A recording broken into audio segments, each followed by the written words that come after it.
Putain,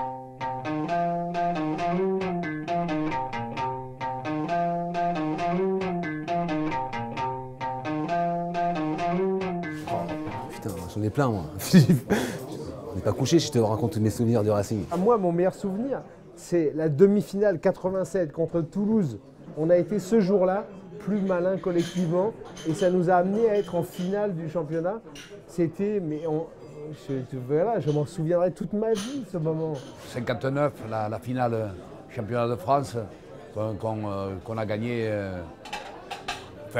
normalement, mais enfin en se battant quand même, en s'accrochant, en faisant appel toujours aux ressources naturelles, mais au fond des ressources et en puisant souvent sur les réserves. Ouais, je dirais qu'il y en a eu deux. Il y a eu le Stade de France qu'on a fait l'année dernière, c'était le premier. Et cette année, il y a eu le match où on a joué avec que des jeunes, où on a joué à Castres où c'était un peu un match préparé à l'ancienne, où j'ai un très bon souvenir parce que voilà, on était parti avec des réchelles. Vous avez pris la main dans les vestiaires un peu?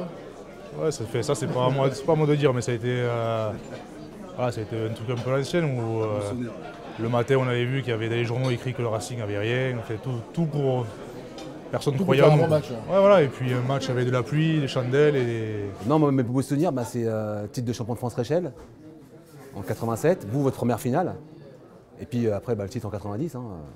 Mon meilleur souvenir, ça a été les garçons avec qui j'ai joué. Les plus beaux souvenirs, en fait, c'est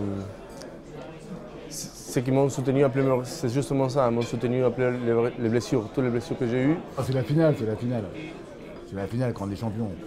Ouais, non, c'est la deuxième quand on est champion. Je crois que mon meilleur souvenir, c'est la saison, je dirais la globalité de la saison en Pro D2 quand on monte en top 14. Voilà, c'était une saison exceptionnelle, c'était mes premières saisons aussi en tant que professionnel. J'avais la chance de côtoyer des joueurs, voilà, des très très grands joueurs. Et je crois que je n'oublierai jamais cette saison et qui se finit en apothéose avec un titre de champion de France de Pro D2. Donc voilà, c'était un souvenir exceptionnel. La finale perdue 87, jamais on aurait dû y aller, jamais.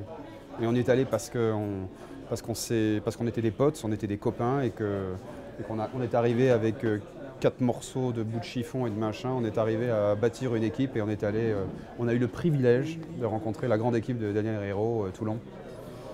Et on a perdu, hein. Mais je ne sais pas si tu te souviens, on a perdu mais on sautait comme des lapins à la fin du match, on est comme si on avait gagné, quoi. C'est obligatoirement toute la saison 90, la quasi-élimination, puis toute la montée jusqu'au titre et la semaine qui a suivi la victoire en finale. Obligatoirement, c'est un tout qui fait certains joueurs passent une carrière à courir après ça. Et moi, sur ma première saison au Racing, j'avais cet aboutissement-là, donc obligatoirement, ça restera encore plus fort que le reste.